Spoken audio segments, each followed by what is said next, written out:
Welcome back to Game of Thrones and Thrones. My name's Hannah.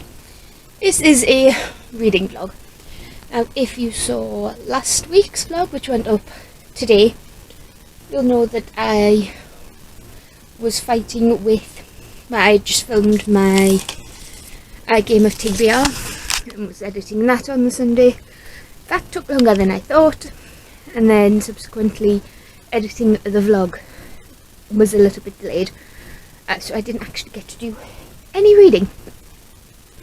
So we're starting this vlog off with a carryover, and that is The Girl Who Speaks Bear by Sophie Anderson. In case you weren't aware, this is a middle grade, and it follows Yanka, who was found abandoned in the forest in a bear cave, and she's always wondered where she's from. She's stronger than the rest of the kids in her village, and some of the adults, and they call her Yanka the Bear. Not because of where she was found, only her mother and the family friend, and I keep forgetting his name, Anatoly. Only they know where Yanka was found, so the villagers just call her the Bear because of how strong she is. But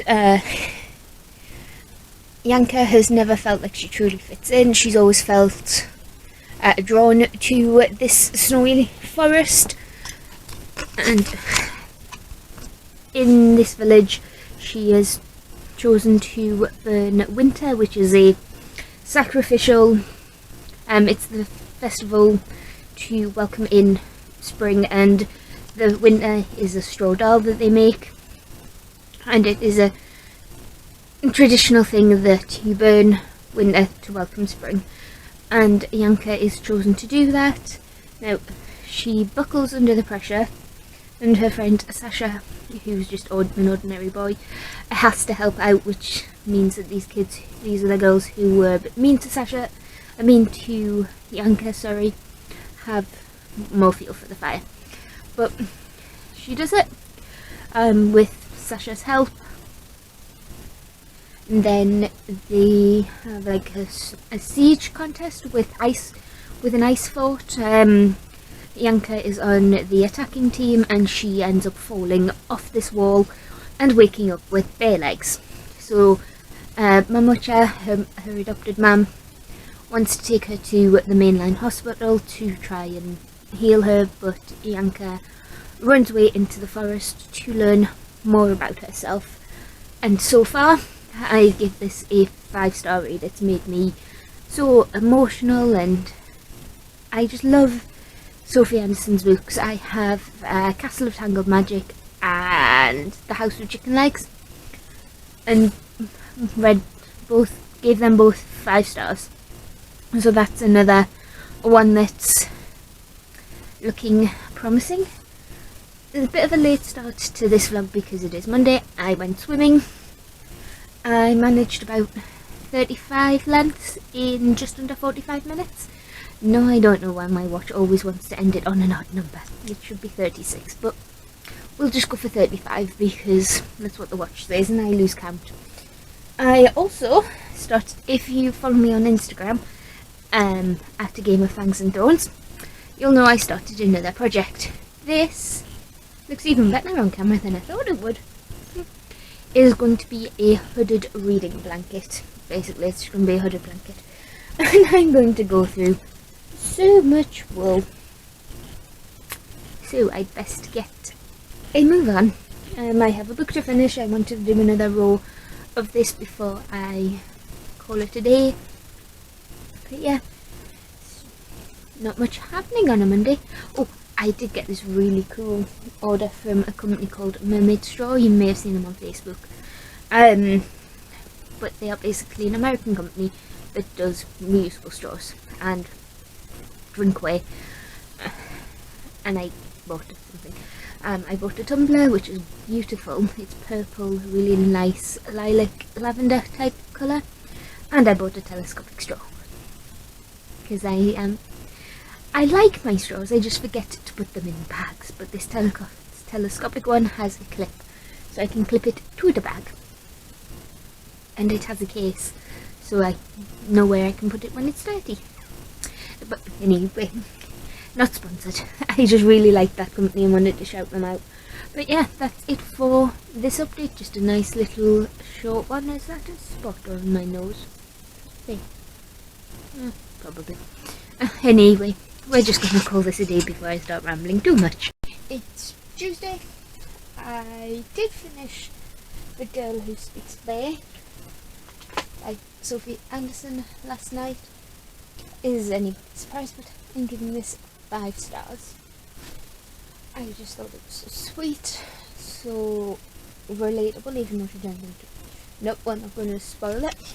It's so relatable to the struggles that Yanka goes through, because I can imagine a lot of kids and some adults feeling the same way, that sense of displacement, I don't fit in, blah blah blah. But then something happens and you realise that actually it doesn't matter if I don't fit in with everyone, I have friends and I have family. So that's quite cute and sweet. If you saw my TBR video, which goes up on Friday, so it'll be the video before this one, it'll go up Friday that I'm filming this, so the last Friday of January, and this will go up on the Monday after, you'll know that I have 20 books on my TBR, and that is the maximum amount that I can have in game of TBR, because I use a 20-sided deck. So what I said in that video, if you made it to the end of that, thank you. That was a very long video. So what I said at the end of that video was that to make things easier for myself, there are a couple of books that cross over from January to February that I didn't get a chance to get to at time of filming. But obviously it is still January, we have like a week left before the end of the month. So what I'm going to do to make things make it easier on myself, is I'm going to go through the remaining January TBR. I know my bullet journal is so pretty, not.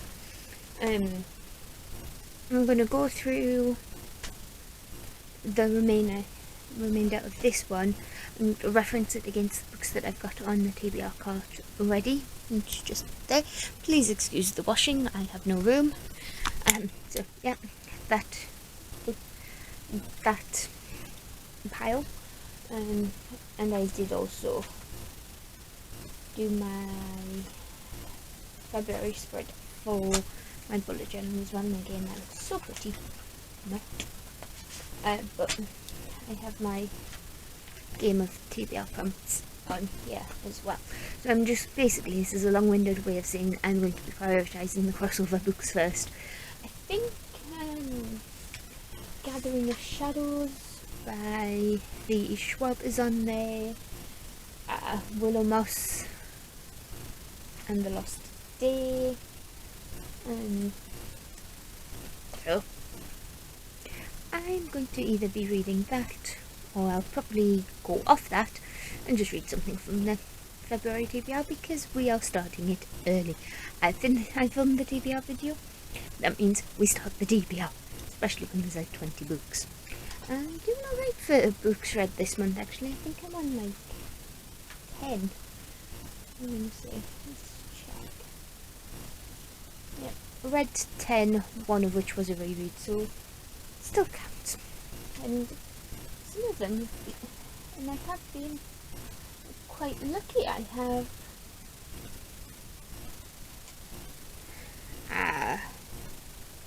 let's do 1, 2, 3, 4. 1,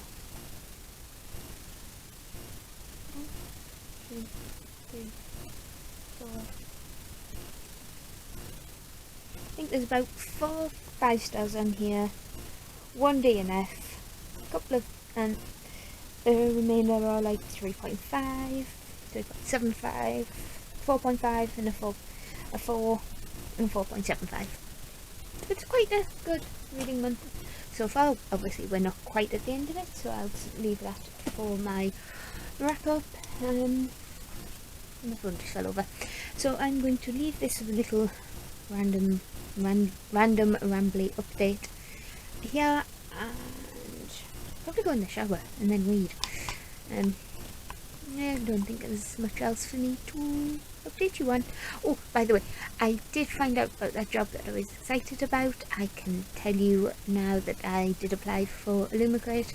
Unfortunately, I didn't get it, but fair play. And congratulations and good luck to whoever does get it. They deserve it. And I mean that wholeheartedly. But yeah, I think that's it. So, see you later. Okay, so as you can probably tell by my hair and the fact that I'm wearing a different top, I have been in the shower. And I also have just finished Starfell, Willow Moss and the Lost Day by Dominic Valente, illustrated by Sarah Warburton, my first crossover book between January's TBR and February's TBR. If anybody's interested, for January, this fits the prompt of a read a paperback, and for February, it fits the prompt of a read a book with an animal on the cover. And he's very small, just about seen in the bag, but that is Oswin, and Oswin is my favourite character. He is a cat-like monster called the Codon? I've forgotten what he is.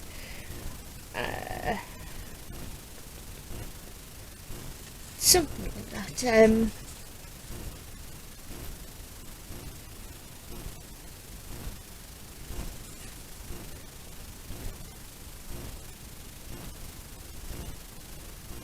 Anyway, but he is brilliant. He's the grumpy companion in this group, which ends up being a dragon, a troll, Willow, another one-trick witch type person, and a past seer. He can see the past, and he's the adult, but he's useless. And it was just a fun little story. In case I'll read the back just because then I'm not going to give any spoilers. But Willow Moss, the least powerful sister in the family of witches, has a magical ability for finding lost things like spectacles or socks. Useful, but not exactly exciting. Then the most favoured witch in all of Starfell comes asking for Willow's help. Last Tuesday has gone missing, and without it the whole world could unravel. Now Willow holds the fate of Starfell in her rather unremarkable hands. And the illustrations in this are beautiful. I have to take a picture of the dragon, because, you know, dragon. But yeah, it is such a beautiful... it is beautiful, but I'd say it's more cute. I've said that The Girl Who Speaks Bear was beautiful, and that was emotive and imaginative and got me in the feels. This book just made me giggle. It was cute. It did have its slightly more serious moments, especially towards the end. There is a character death, but it is done in a nice way that I think kids will appreciate. Basically just a story, I would say, about finding yourself, finding your confidence, and finding value in what you have, even though to outsiders and even to yourself at times it might not be the all exciting magic that you want it to be. Especially since Willow often feels overlooked, because, as it says on the spoiler, on the cover, on the blurb, that she can find lost things. That's just what it is, and she charges about a penny. It doesn't say a penny, but going by the reactions and because it is so cheap, I'm guessing she charges like a penny or a couple of quid for her to find people's lost items, which, I mean, that is a useful talent. That's magic that is useful. Can't tell you how many times I have lost my phone, the remote, sometimes my glasses, keys. So I mean, I'd want Willow to be my friend. She could charge what she wanted and I'd pay. But compared to her sister, who is a bit telekinetic, she can move things with her mind. She has another sister, I think she's the middle sister, who can blow things up, and her mother can speak to the dead. So you can understand that Willow is feeling a little bit underwhelmed. And there is a scene in here where Willow ends up trying to tell her mum and her two sisters what's going on, and in typical grown-up fashion, the story sounds unbelievable. I mean, would you believe that last Tuesday had gone missing? And her mum just doesn't listen to her at all. And, come on, between you and me, how many times has that happened when we were kids? You're convinced that it's right, and you know it's right, and it just doesn't sound the norm. So your parents, adults, older children, whatever, they just don't give you the time of day. They don't listen. I felt so frustrated for Willow on Willow's behalf. And I mean, I read this in like one sitting, and it's a fairly decent sized book. It's just shy of 300 pages, I think.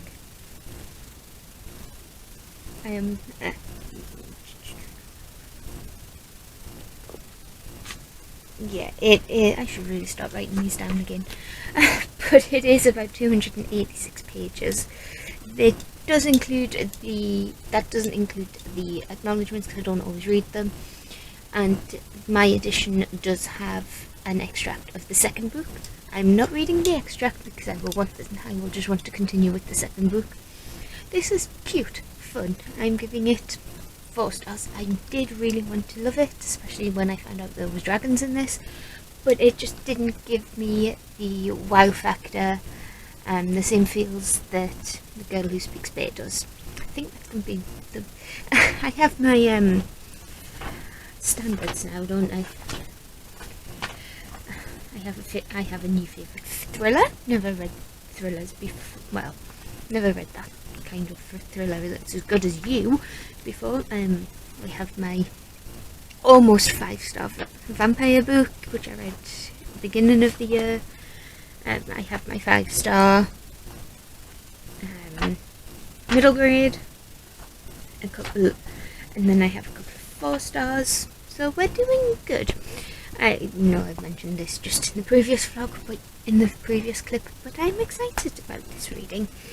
So this is the start of the crossover. I have no idea what I'm going to read next, but I do want to update the crochet blanket before I get too far and forget what I've done and what I haven't. So that'll be another purple row, and then I'll probably just read A Gathering of Shadows maybe, or 3 Dark Crimes. See what else is on the crossover list, because I do want to try and get... I mean, I don't put pressure on myself. I don't have any punishments as it is for my game. I just try to complete the TBR because I'm maybe slightly completionist. But at the same time, February, the dice were not kind to me for February, so I'm just trying to make things as easy as possible.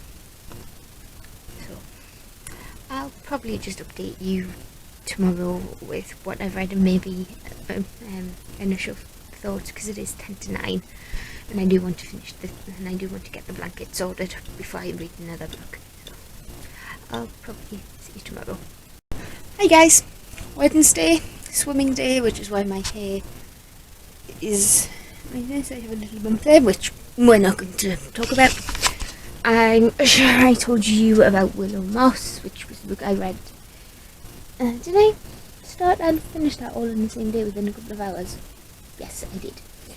So what I'm going to do is just pick up a book from random from the pile there, and the one that is calling out to me is this one, Iron and Magic by Ilona. I'm not sure how you say that, but this is a pen name. It's a duo, I believe they're husband and wife, and this is a technology and magic complete post-supremacy type book.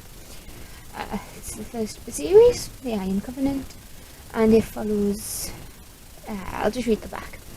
Hugh D'Ambray, preceptor of the Iron Dogs, warlord of the Builder of Towers, served only one man. Now his immortal, nearly omnipotent master has cast him aside. He was a shadow of the warrior he was, but when he learns that the Iron Dogs, soldiers who would follow him anyway, are being hunted down and murdered, he must make a choice: to fade away or to be the leader he was born to be. He knows he must carve a new place for himself and his people, but they have no money, no shelter, and no food, and the necromancers are coming fast. Alara Harper is a creature who should not exist. Her enemies call her Abomination. Her people call her White Lady. Tasked with their protection, she's trapped between magical heavyweights about to collide and plunge the state of Kentucky into a war that humans have no power to stop. Desperate to shield her people and their simple way of life, she would accept help from the devil himself, and Hugh D'Ambray might qualify. Hugh needs a base, Alara needs soldiers. Both are infamous for betraying their allies, so how can they create a believable alliance to meet the challenge of their enemies? As the prophet says, it is better to marry than to burn. Hugh and Alara may do both. So going by that synopsis, I think this might be a fantasy romance. But my gut instinct says more romance than fantasy, because it seems like this is modern. It seems quite modern in a sense. I'm not sure. But we'll get a couple of pages in. And then I'll come back to you probably tomorrow with an update, and I will find out if this is fantasy romance. Hopefully it is more romancy. I'm feeling like I need something fun, and it's 380 pages with quite big text, so I don't think it'll take me too long, and I'll come back to you. It's Thursday, and do you remember that hooded reading blanket I was crocheting, and I got quite far into it? Turns out I was using the wrong stitch. I'd made some that's a cool little effect on the misspun print, but anyway, it turns out I was using the wrong stitch, so I had to unpick it and start again. But I think this one is a lot neater, but we'll see once I get a couple more rows in, but I'm doing it properly this time. The other blanket, the little reading blanket, is still waiting the row for Iron and Magic, because I'm still not sure if it's a fantasy or a romance. I mean, things can be both, but I want it to be romance. I want them to start getting romantic so I can put a new colour in that blanket. But nice little segue to Iron and Magic by Yolona Andrews. I gave her the synopsis last night, and I'm about this much through now, which is page 143, about to start chapter 7. These are long chapters, but within the first 100 pages, we'd met Hugh. We know he's got a bit of a tragic backstory, and that he can heal people with magic. We've met Alara, who has her own magic, and she's a bit tight-lipped. We don't really know much about her from that point of view, other than sometimes it seems like the magic almost takes control of her. So they agree to get married, and the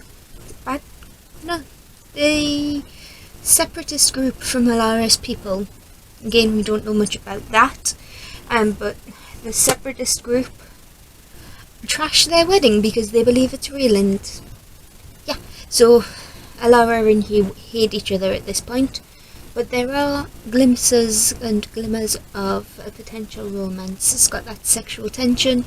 I don't know what this is, but because it has the sexual tension, and because I know that Ilona Andrews' other series.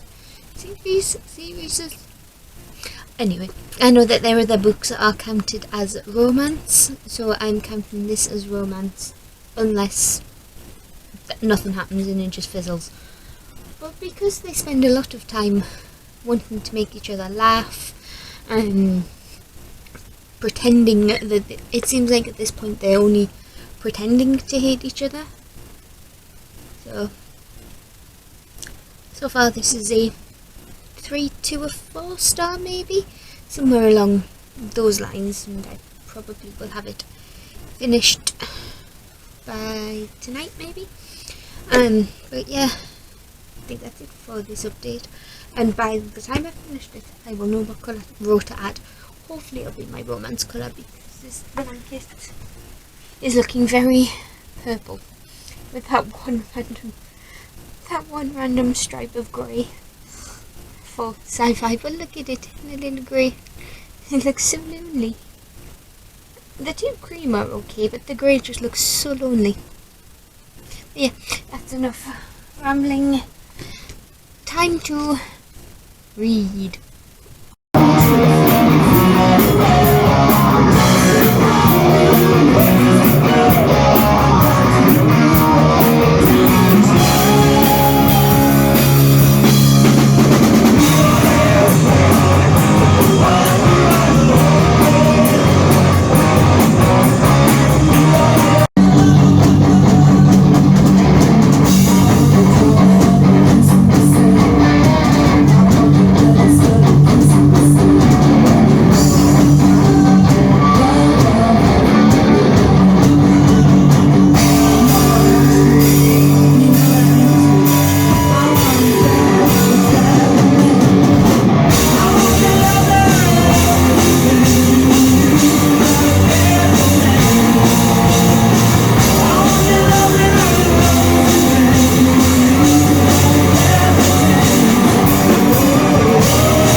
Guys, it's a Sunday.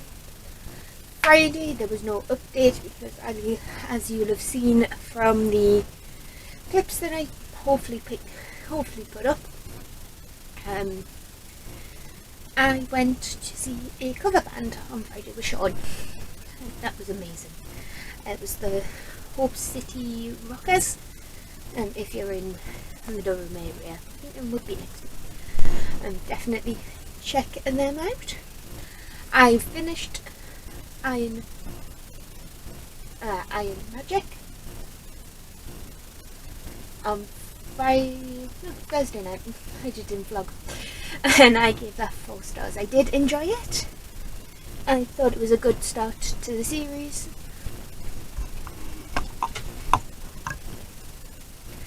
And I will be continuing if I can find the books.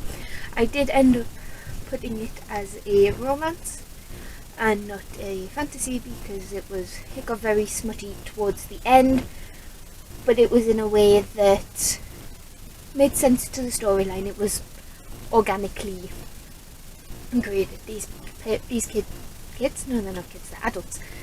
These people didn't exactly hate each other to start with, but they didn't like each other, and that grew. So I have my Illuma crate. As you can tell, I haven't opened this yet. I don't know why it's not in the yellow box though.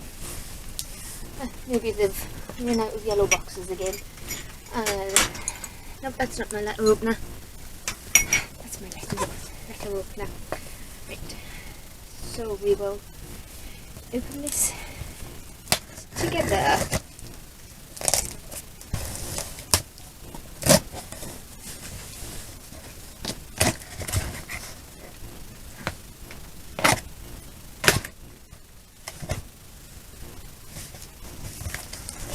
Okay, so right on the top we have the spoiler card, and this month's theme was Royal Secrets. We will leave, oh pardon me, that there so I can see what everything is. And right on top we have a We Hunt the Flame jigsaw by Piece Your Own Story. I think these have done I've had a couple of these actually. Folk of the Air and Lord of the Rings maybe? I'm not sure. I don't want to do jigsaws. We have some fluffy socks, which I'm not going to get out the wrapper because it will be very loud. And they are inspired by Under the Orange Tree, designed by Alicia Ramos Castillo. The next item is this one, and this is a phone holder by No One Designs, inspired by the Prison Healer. And it just says, "You're a survivor." Now I've had one of these before, and this bit sticks into this bit, but we'll just keep that in the packaging for now. It is a 2-book month, so we'll look at them later. And we have a Never Tilting World spinning pendant, and this has been night and day, so I'm guessing that this is night and the other side is day. Night and Day from the Two Thrones, and that is by Rin Chapeko, and the artwork is by Joanne Palmer. So we have 2 books. We have an author letter, and going by the name on it, it's to do with this one. So, oh, it's sprayed edges. And it is The Ivory Key by Akshaya Raman. Veera is desperate to establish her legacy as a revered Maharani of Ashoka.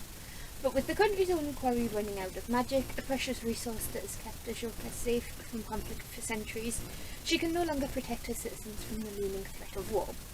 Veera's only hope is to find a mysterious artifact, the Ivory Key. But in order to retrieve it, she must reunite with her estranged siblings who have taken very different paths.